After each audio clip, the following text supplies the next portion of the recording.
حب النبي على الإنسان مفترض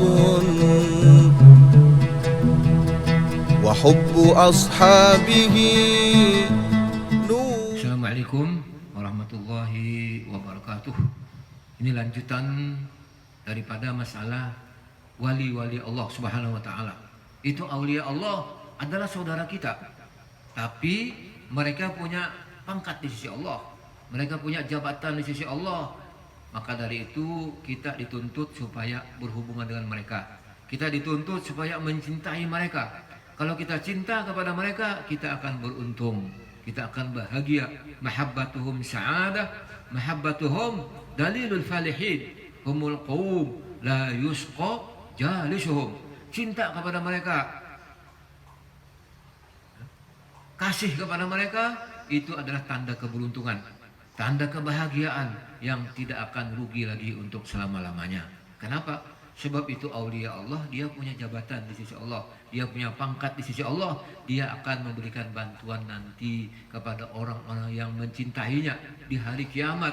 Dia ada punya kewenangan, dia ada punya jatah hak untuk memberikan bantuan kepada orang yang dicintainya. Ya, maka dari itu kita dituntut selalu mencintai para aulia Allah. Ya, sebagaimana hadis Nabi, aksiru min ma'rifatil fuqara fa inna lahum daulatun. Qila wa ma daulatuhum ya Rasulullah? Qala idza kana yaumal qiyamah qila lahum unzuru ila man at'amakum ta'aman aw saqakum syarbatan aw kasakum kiswatan summa afidu ila jannati aw kama qala Rasulullah sallallahu alaihi wasallam. Aksiru, hendaklah kamu memperbanyak min ma'rifatil fuqara, untuk mengenal para aulia Allah. Kita kenali wali-wali Allah, kita baca manakib-manakib wali Allah. Ya, bagaimana kehidupan mereka supaya kita dapat mengikuti mereka. Bagaimana mereka musyahadah, berjuang melawan nafsunya. Mereka menuntut ilmu, mereka beramal sehingga mereka menjadi kekasihnya Allah. Nah, kita baca manakib para aulia Allah, riwayat hidup para wali-wali Allah supaya kita kenal. Ya. Fa inna lahum daulatan. Karena itu aulia Allah ada punya kewenangan, ada punya hak, ada punya jatah. Sahabat menanya, wa ma daulatuhum ya Rasulullah? Apa kewenangan mereka, wahai Rasulullah? Apa hak mereka, wahai Rasulullah? Rasulullah menjelaskan, qala idza kana yaumal qiyamah, apabila terjadi nanti hari kiamat, kita berada di padang mahsyar, siapa yang membantu kita, siapa yang menolong kita? Kalau bukan orang yang punya pangkat di sisi Allah, kalau bukan orang yang punya martabat di sisi Allah Subhanahu wa taala yang bisa membantu kita. Kita tidak kenal, siapa yang bisa membantu kita kalau kita tidak kenal? Apalagi kita tidak mencintai mereka, kita memusuhi mereka, bahkan kita ingkar tidak ada wali, umpama ya. Nah, bagaimana nasib kita di padang mahsyar? Ya. Nah, ini kita cinta kepada aulia Allah. Dikatakan nanti pada hari kiamat, unzuru, kau pandang itu. Itu pandang, lihat itu di padang mahsyar. Ilaman at'amakum tu'aman, bagi orang yang pernah memberi makan kepada kamu. Tuh lihat, adakah dulu orang yang pernah mengasih makan kepada kamu? Aw syarab aw saqakum syarbatan, atau pernah memberi minuman kepada kamu. Tuh lihat di padang mahsyar. Aw kasakum kiswatan, atau pernah memberi pakaian kepada kamu dahulu waktu sama-sama di dunia. Lihat, adakah orang yang pernah mengaji sama kamu, orang yang pernah duduk di majelis kamu? Tuh lihat itu. Nah, Allah akan mengenalkan, ya, ada si A, ada si B. Kemudian bagaimana itu para aulia Allah? Summa afidu ila jannati. Mereka datang mendatangi si A si B, maka mereka tadi dibawa oleh aulia Allah memasuki surganya Allah. Nah, maka dari itu mudah-mudahan kita dapat syafaatnya para aulia Allah. Amin ya rabbal alamin. Ya. Sambungan dalam ini manaqib wa khassasahum bi asrari wa khassasahum bihamli asrari wa jajabahu minhu ilahi bisabiqil inayah. Artinya menentukan ia akan dia untuk membawa akan segala rahasianya, dan lagi ia menghampirkan akan dia daripadanya kepadanya dengan sebab terdahulu pertolongannya. Jadi aulia Allah itu ada mengandung rahasia. Di dalam dirinya itu ada rahasia Allah. Dia punya ilmu. Ilmu itu di dalam, udah ketahuan. Nah itu ilmu mereka ini berhubungan kepada Allah Subhanahu wa taala. Dia kenal kepada Allah, dia ma'rifat kepada Allah. Jadi ada sir ditaruh di dalam hati mereka. Dengan adanya rahasia tadi, mereka bisa berhubungan kepada Allah Subhanahu wa taala. Bahkan mereka bisa sewaktu-waktu mengeluarkan itu rahasianya Allah. Ya. Sebagai tanda kudrat iradatnya Allah Subhanahu wa taala. Kepada mereka namanya karamat. Kepada nabi dan rasul namanya mukjizat. Kepada tukang seher, hipnotis, orang-orang yang zalim, orang yang fasik, namanya itu bisa dinamakan hipnotis atau sihir. Ya. Nah, kita ambil perkataan para aulia Allah. Lau alqaitu sirrin, lau alqaitu sirri fi jibalin ladaqat bainar rimali, walau alqaitu sirrin fi maitin, walau alqaitu sirri fi maitin laqama bi iznil mawali. Seandainya aku lontarkan rahasia batinku ini kepada gunung, maka gunung itu hancur menjadi debu.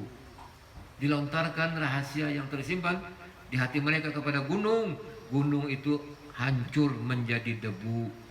Walau alqaitu sirri fi maitin laqama bi iznil mawali. Seandainya aku lontarkan rahasia batinku ini kepada yang mati, maka yang mati itu hidup dengan izin Allah.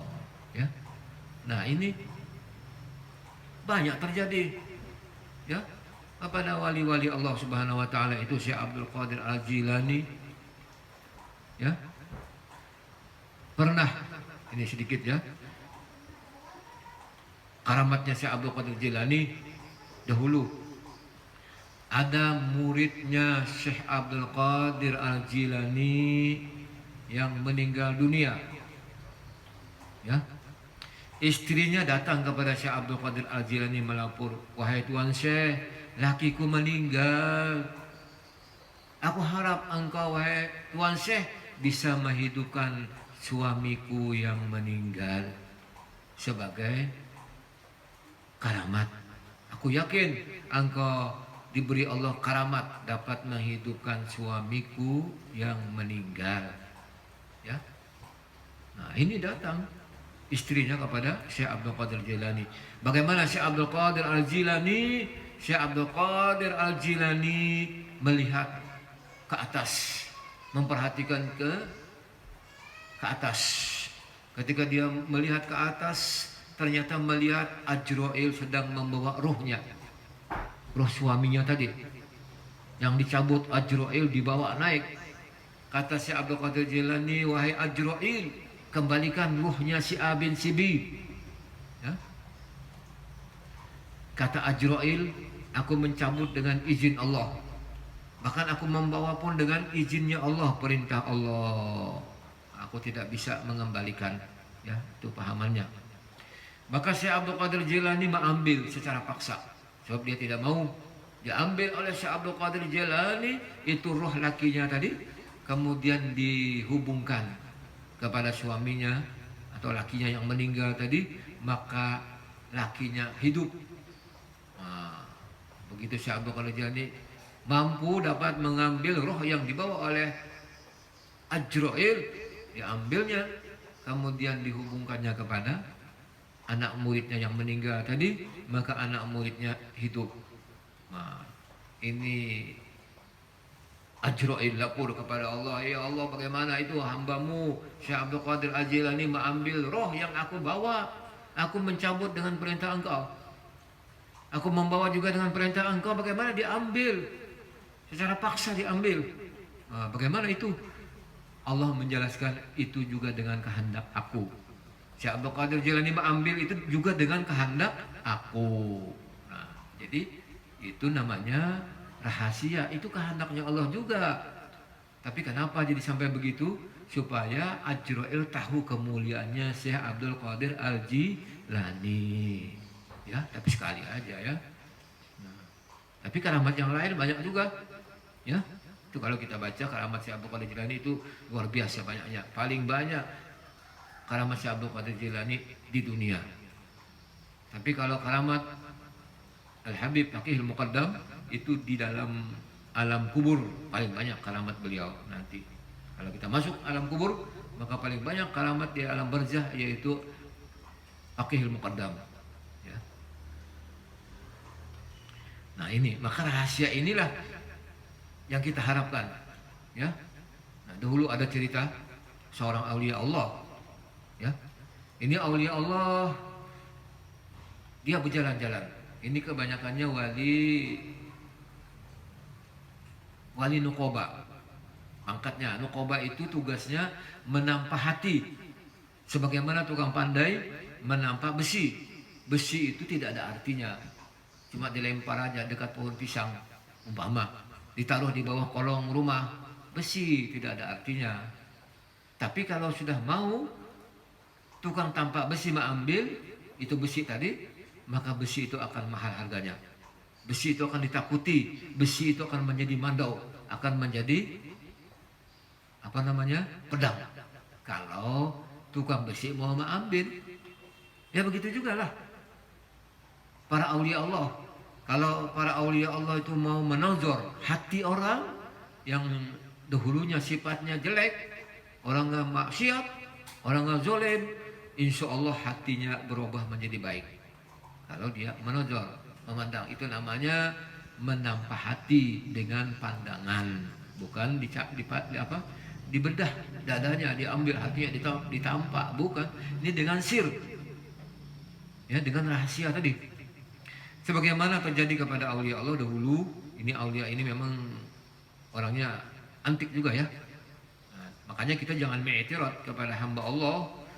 Mungkin dia aulia Allah. Kalau ada yang aneh-aneh boleh jadi supaya kita husnuzon. Ya. Ada dulu aulia Allah, dia datang ke tempat pelacuran. Nah, memang sengaja. Nah, mungkin ada isyarat ya. Datang ke tempat pelacuran, dia bicara sama orang yang di sana, orang yang di kompleks sana. Dia berjanji, nanti malam habis Isya aku datang ke sini. Ya. Maka orang yang dijanjiinya itu, si pelacur itu make up, pakaian yang biasanya lah, yang merangsang. Ya sudah maklum namanya pelacur kan. Nah, begitu dia berpakaian sudah siap untuk menyambut tamunya, datanglah si wali ini. Tapi bukan menyatakan aku ini wali, biasa aja. Datang ke tempat pelacuran, janjinya tepat, habis sholat Isya dia datang. Begitu datang langsung pulang. Kenapa kau pulang? Kata pelacur, aku datang menunaikan janji. Kan aku datang, sekarang datang. Kan datang, sekarang aku datang. Keluar dia, ya. Setelah keluar, maka pelacur tadi pun keluar juga bertaubat.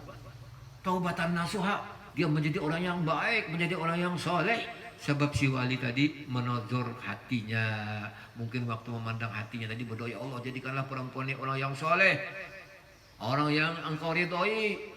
Nah begitu dia keluar, dia ikut keluar taubat daripada akhlaknya sifatnya, perbuatannya yang tidak baik. Nah ini ya, mudah-mudahan kita dapat pandangan daripada aulia Allah, dapat pandangan daripada abah guru sekumpul, amin ya robbal alamin.